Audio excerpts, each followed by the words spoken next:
बदला राधा से हम ले भैया आज जरूर।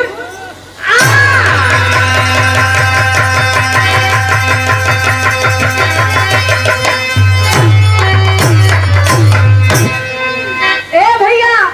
कहानी को आप लोग गौर से सुनिया। वहां से भगवान कन्हैया के जन्म भइल। कन्हैया जी बड़ा हो गईलन। अब गोकुल में पहुंच के धीरे धीरे अपन खिलवाड़ चालू कर देलन। समैया बीता था, कन्हैया की उमरिया बढ़ गई। अब कन्हैया बड़ होके जितना गोपिका डाली उनके मटकी के जब दही मक्खन पहुंचावे जाए तो कंकड़ से उनके मटकी के फोड़े। एक दिन राधिका जी अपने गोपिकन के साथ एकदम परेशान हो गई। कलिन कन्हैया दहियो खा ले, मटको फोड़ेलन, ऊपर से हमनी के परेशानों करेलन। चल के माई यशोदा से ओरहान चल देलन। माई यशोदा के पास ओरहान दे। और जब गईलन तो माई के खिसियई लग गई। कहो हमरे घरे इतना खुदई बा, दही कमिए ना आएगा, और ये जाए के दूसरे घरे चोरी करता और दूसर के हमसी ओरहान। यशोदा माई के गुस्सा लग गई। भगवान कन्हैया के कोठरी में रात भर कोठरिया में बीतल। जब भोर भइल तो कन्हैया अपने दिमाग में एक बात सोचलन, राधा से बदला लेवे खातिर सोचलन। का गुरुजी तेरी के लाइन बा।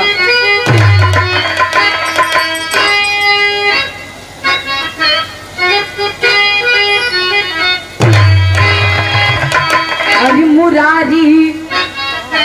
बूढ़ा के बट बन गया, अरे मुरारी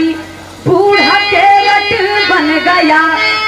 पारा पारी दे भाई सबके पर उतारी। मुरारी बूढ़ा के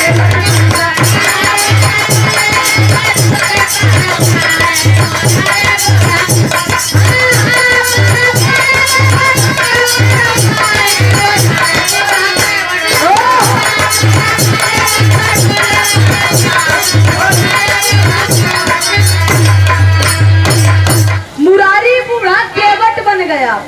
पारा पारी दे भाई सबके पार उतारी। मुरारी बूढ़ा केवट बन गए।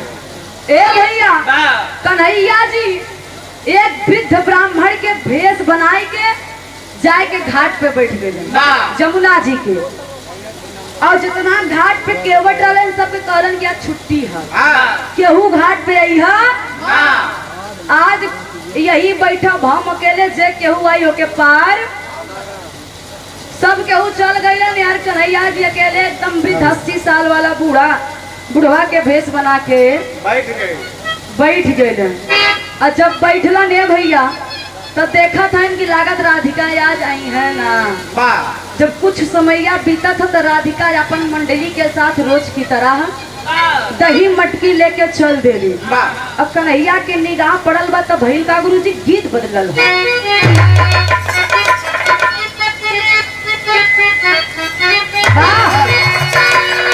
बड़ी पुरान गीत के लाइन है। तरजिया कौन है गुरुजी?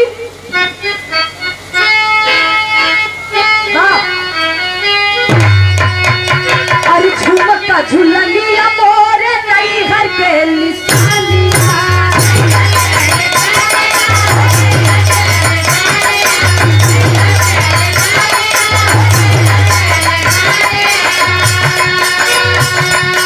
झुमका झुलनिया मोरे नई घर के निशानिया।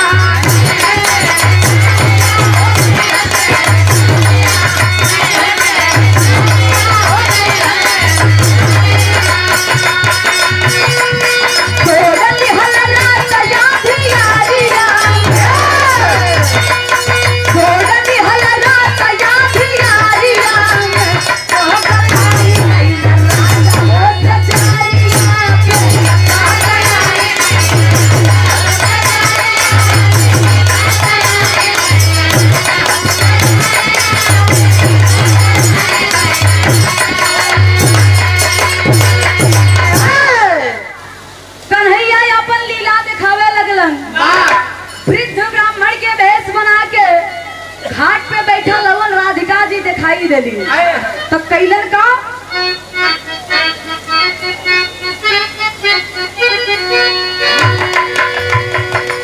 लीला धारी श्यामया लीला बात खावे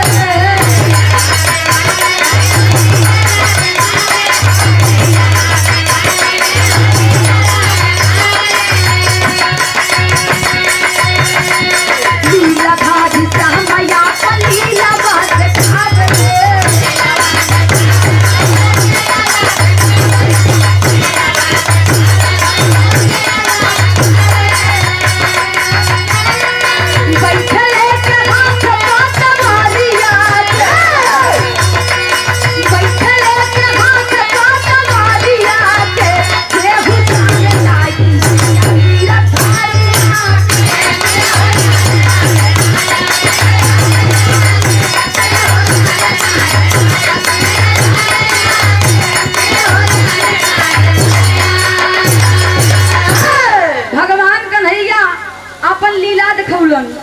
तो होत कहा गुरुजी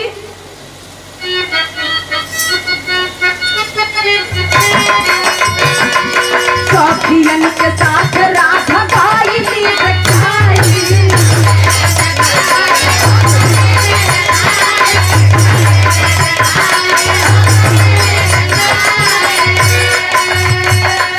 कहे दे बता दा हमके पारवा लगाई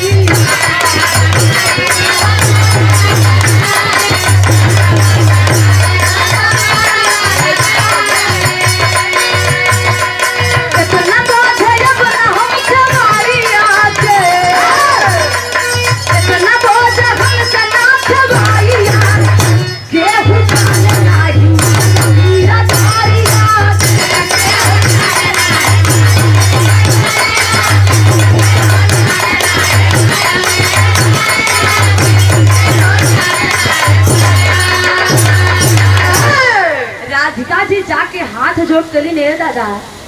ए दादा सोनी से देखा एक्टिंग कर थन बुढ़वा दादा वाला 3 टाइम में ए दादा कलम का बच्ची काहे चिल्लात है कलिन दादा ये पूछत है आज घाट पे क्यों दिखात ना बा सब गइलन कहां त कन्हैया करन आज सब के छुट्टी है हम बैठल है दिखात नहीं थे करन हमई से काम होई तो बताबा कलिन दादा काम ही है बा कि है इतना जनी हम लोग आइल है ई दही मटकी लेके हमके पार उतार दा तो यार कन्हैया धीरे से मुस्किया के कलन है बुढ़ाई अवस्था आइल बा इतना जनी के बोझ हमरे बस के कन्हैया कहा थे उन गुरुजी का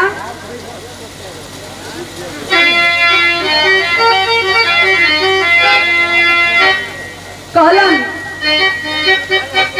बा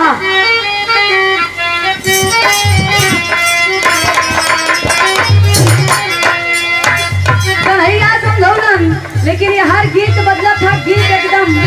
पुराना है लेकिन ये अपने जमाना में तालका मचौलस कवन गीत था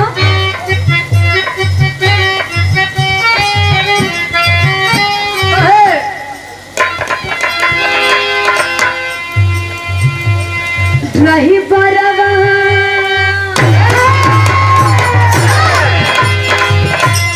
नहीं बरवा मिलल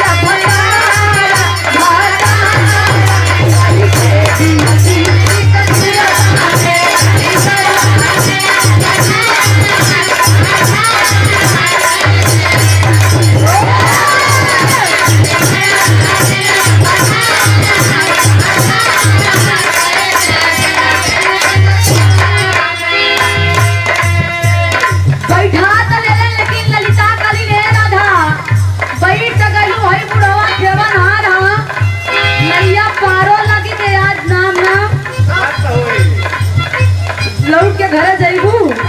दही मटकी के चक्कर में बुढ़वा के नाव पे बैठल हो तो दिमाग खराब बा राधा काली आई हो वैसे भी लोग कहे लेन की बुढ़वा बरधा के हराई कब हो अंदाज हो अंदाज से पार लगा दे लेकिन कहली का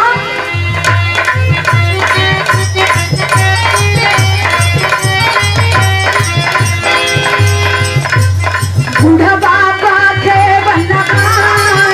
अरे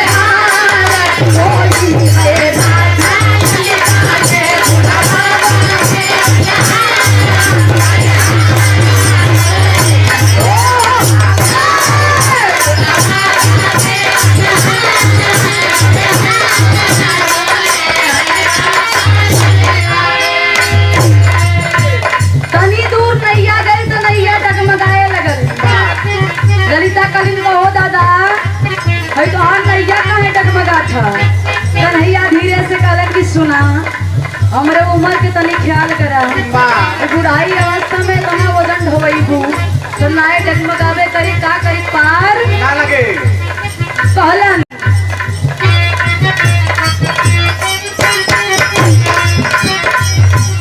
दहिया मटकी सगरो फेंकी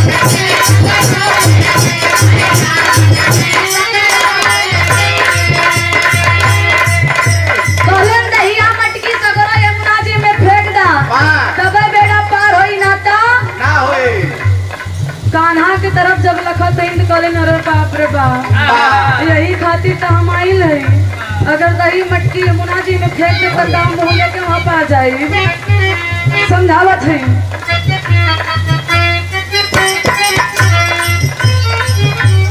कान्हा की गोलियां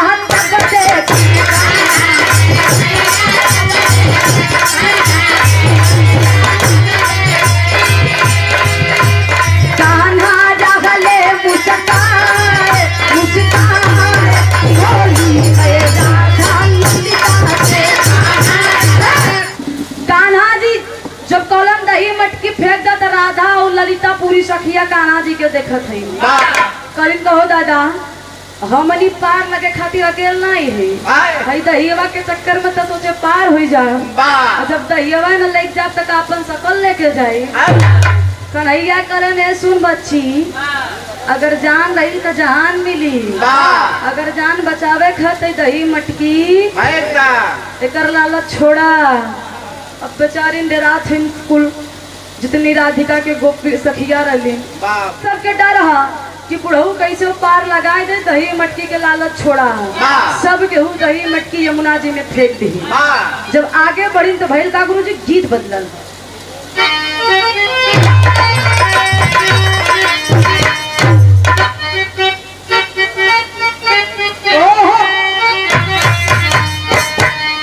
बड़ी पुरान गीत के लाइन हा स्वर्गीय रामदेव गुरु जी हमरे अपने समय में गीत के बड़ा लहा के गाँव में गुरु जी कैसे गाँव है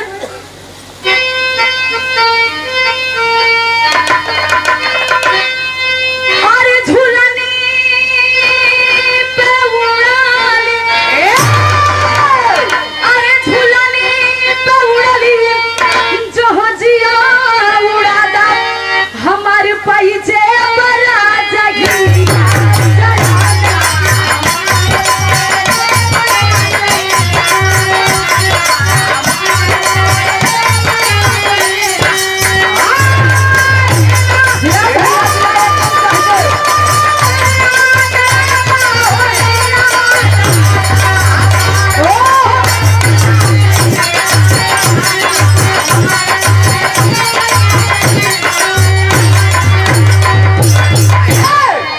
लेकिन भगवान कन्हैया तनी दूर पे और लगैलन दही मटकी फेंकवा देलन तनी दूर पे जब नैया गई तब फिर से वही स्थिति पकड़ ले डगमगाए लगल राधा कहीं अब का करी दादा शरीरिया बचल शरीरियो पार करवा के ना चलन बच्ची एक उपाय बा का बतौलन अरे बोला मुरारी अरे बोला मुरारी तुम्हारा कहना बहवा ग्वालिन जमुना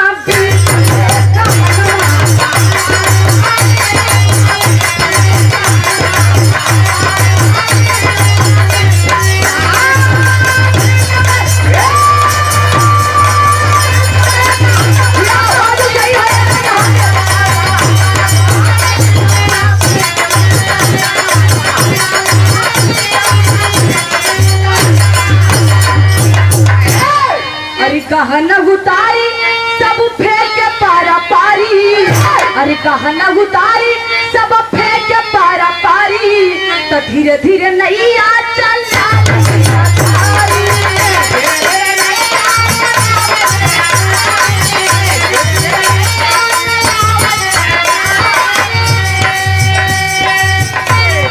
एक एक करके जब कहना उतारे के बात आई ले भैया तो राधिका जी के साथ सखिया सब एक ही बात कहे कि दादा कुल करवाई ले लेकिन गहनवा देखो मेहरारू के सबसे प्यारा भैया गहना ही होत कौन चीज सब कुछ ले ले लेकिन अगर गहना वाली बात आई जात है तो जान लो उनकर करे जा गहना बड़ी कीमती होत है भैया। सुना गहना तो ना फेंकब कन्हैया कल अगर गहना बचावत हो तो अपन जान गवाई दा गहना प्यारा है तो जाने तो के बचावे के है। गहना जब फेंके के बारी आयल तो भैया राधिका ललिता के देखें ललिता राधिका के करें कैसे गहना में फेंकी कहो राधा अगर गहना फेंक दे तो माई बड़ा मार मारी बड़ा मेहनत से गहना आयल बा कन्हैया कलन जितना जल्दी हो उतना जल्दी गहना फेंका अगर जान बचावे के बाद एक एक करके गहना फेंके लगली भैल का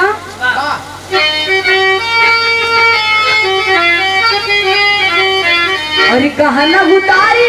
सब फेंके पारा पारी धीरे धीरे नैया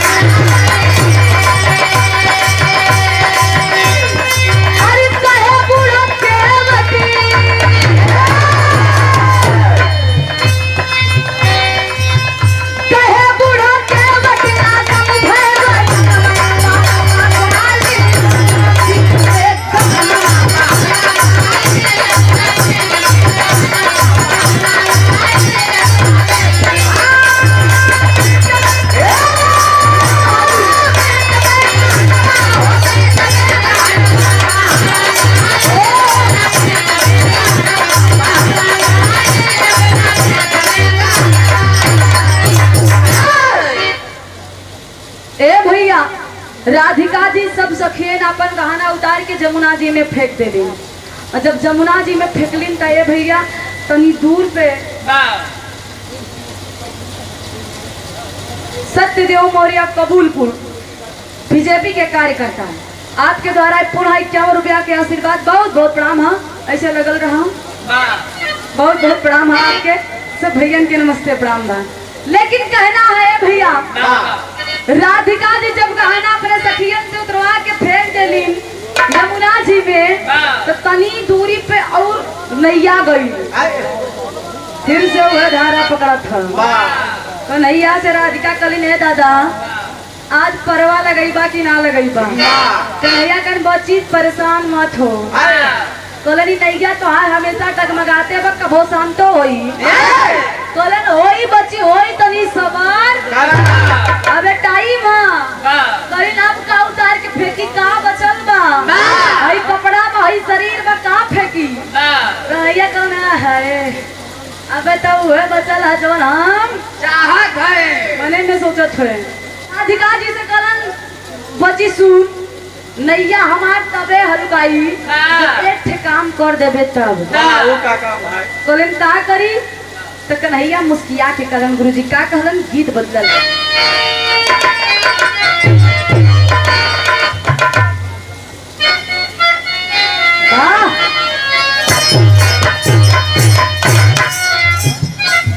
बड़ी पुरान गीत के संकेत है हमारे दादा लोग भी बैठा हुआ इनके जमाना के गीत था जोने समय मार्केट में गीत आये रहे बुढ़वा दादा अरे चश्मा लगा के एकदम टीवी के पहले भैया जब ये गीत बच जाए ना तो दादा हरे खाना खात रहा है धीरे धीरे चस्काए गाय हटा दे के निरहुआ गाना चलता पहले सुन ले तब खाना कवन गीत रहे गुरुजी तहलका मचोले गुरुजी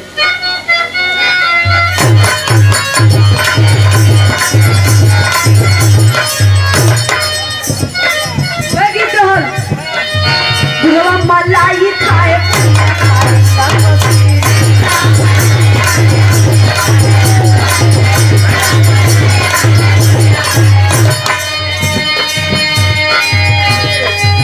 केहू से काम ना पतहिया पिए केहू से काम ना पतहिया पिए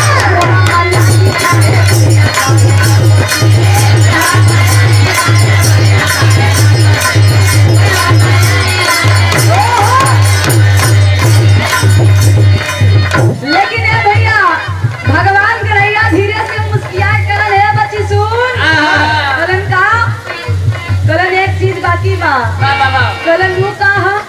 कलन है जौन कपड़वा पहले हूँ ये उतार गई नदीवा में फेंक दा अपने है जनवा काम हो जाए। अब राधिका बड़े चक्कर में कैसा इंसान हो एक तो 80 साल बुढ़ाई आ गई कपड़ा उतारे के बाद कर तो समझ में कुछ बतिया लागत बन निगाह गड़बड़ है। गुरु जी राधिका खाली सुना दादा तू लागत पार होश एकदम खराब हो चुकल बा तो दिमाग काम बुढ़ऊ दादा कलन है बच्ची सुन 80 साल की उम्र में हमार निकहिया तनी गड़बड़ा गई बा हमके लौकत ना बा तोर शरीरिया कौनी कौनी जगह से बनल राधिका कालीन तनी एक टेस्ट ल जाओ बुढ़वा के टेस्ट ला देखा सही बोलत है कि राधिका जी ललिता से कल ललिता तू टेस्ट ला तब तक के हम बतलावत है कन्हैया यार धीरे से सुनतन तब तक ललिता कलिन ऐसे ऐसे करे लगली अब कन्हैया ऐसे ही आंख निकलले होए ऐसे ऐसे करन तक कन्हैया के आंख पलक छपकबे ना करेगी कहिए के अनहर बन गइल मन ललिता कलिन ना हो ई बुढ़वा की निगहिया कम काम करत था अब जान बचावे के बाद कपड़ा उतार के कन्हैया करन हम तो ये चाहते कहिया तोनी लोगन के बदला हम तोनी लोगन से ले तो उतारा अच्छा तोरे कहाँ जोर चढ़त है कन्हैया कलन गुरुजी का कहलन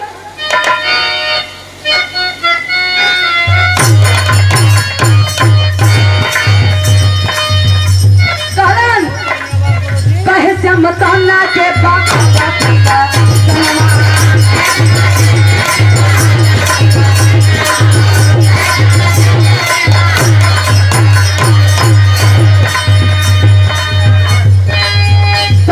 लुकाई नैया माना मुर्गा माना सबे हलुकाई नैया माना मुर्गा कहे श्याम ताना के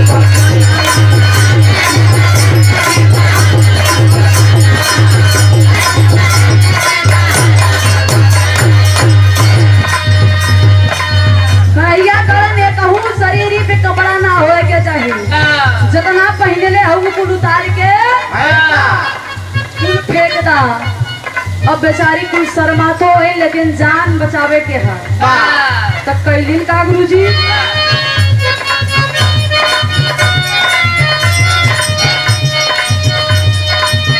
कहे के बट बूढ़ी भैली हमारी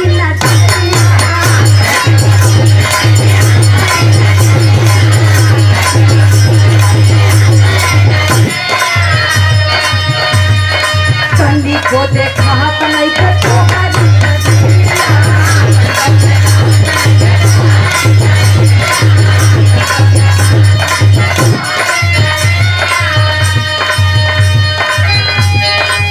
करजनी देर माना हमारो कहाना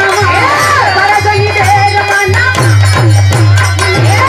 कहे श्याम ताना के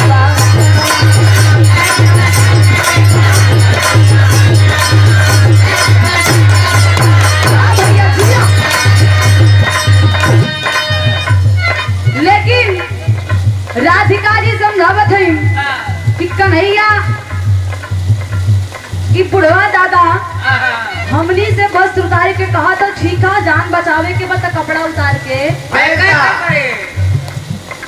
एक एक जनी जब कपड़ा उतारे चालू कैली पहले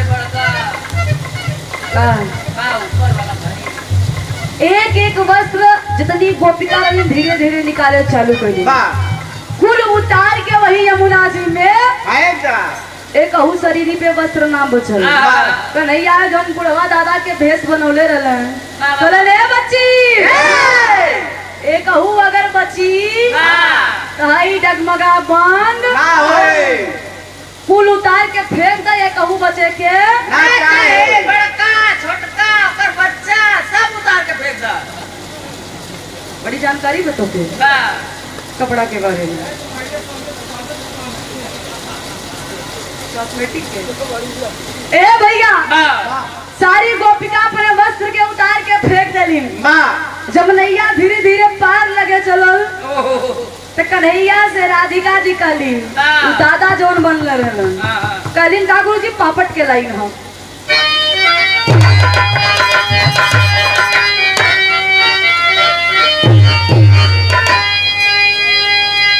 अरे पारा पारी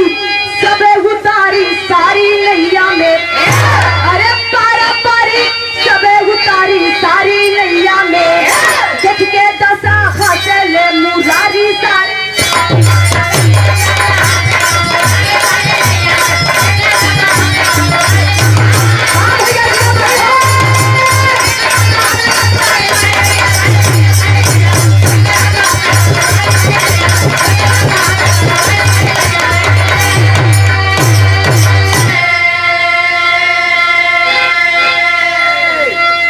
जब कपड़ा उतर गई तो धीरे से नजर मार के, तिरछी नजर से देख ले ना, देख के कन्हैया मने मन मुस्कियाए लन करन बा राधा।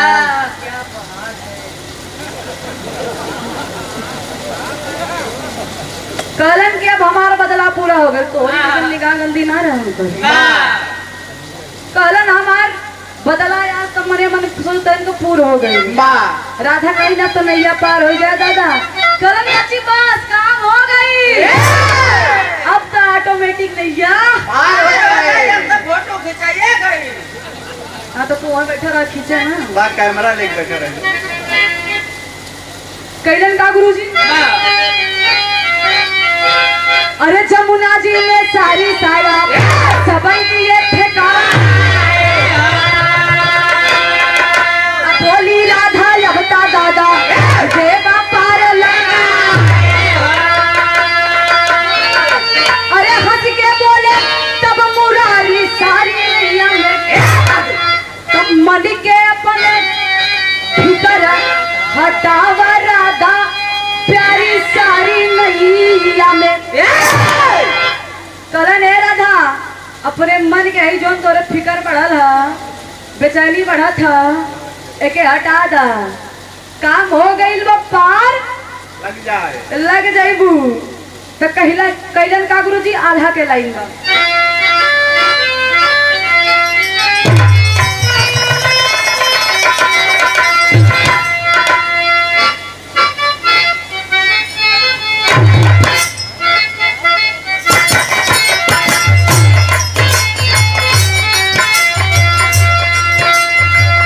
जग के पालन हारी गिरा घारी बन मारिए भैया।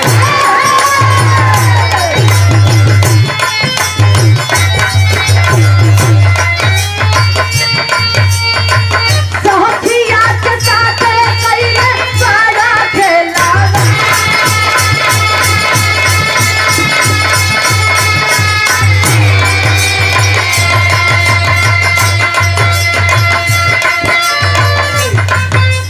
धीरे धीरे नैया किनारे लगल है। और जब किनारे लगल तो होत का बा गुरुजी?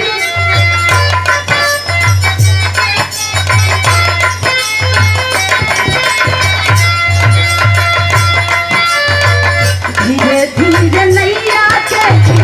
नहरवा लगवले मोहन,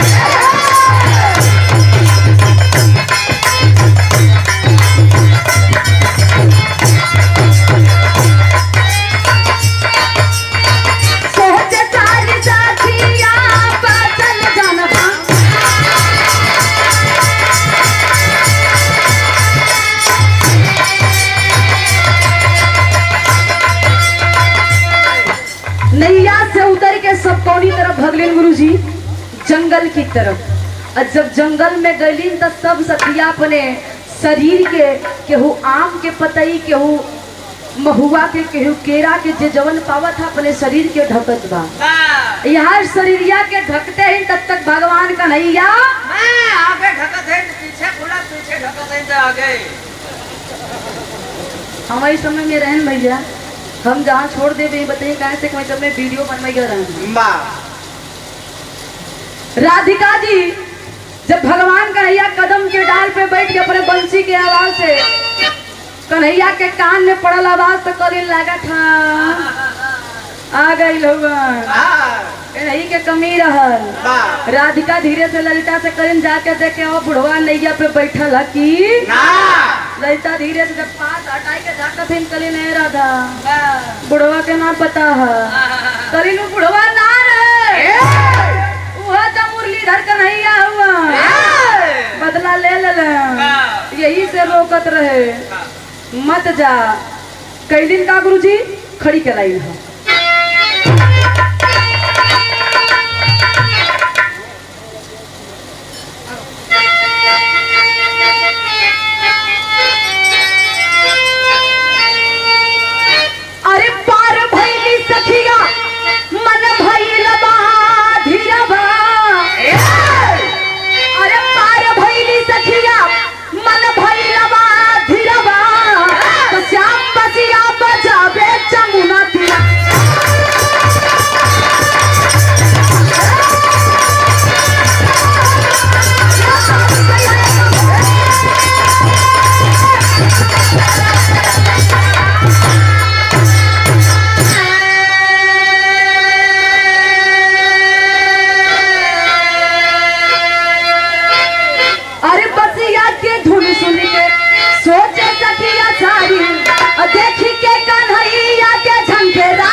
चुकोले हुई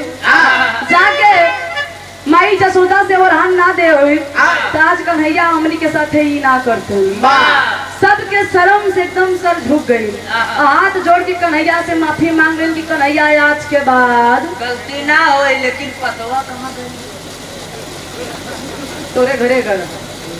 अंतिम लाइन में कहना है गुरुजी ना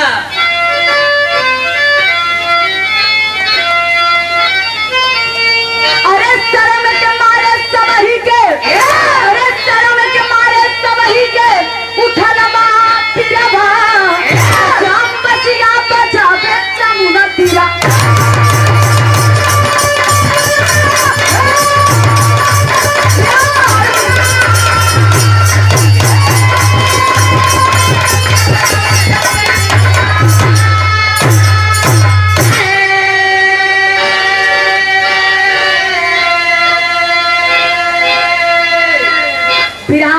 समापन होता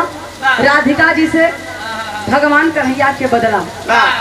घड़ी देख लो भैया टाइम ज्यादा ना होगा एकदम सही टाइम।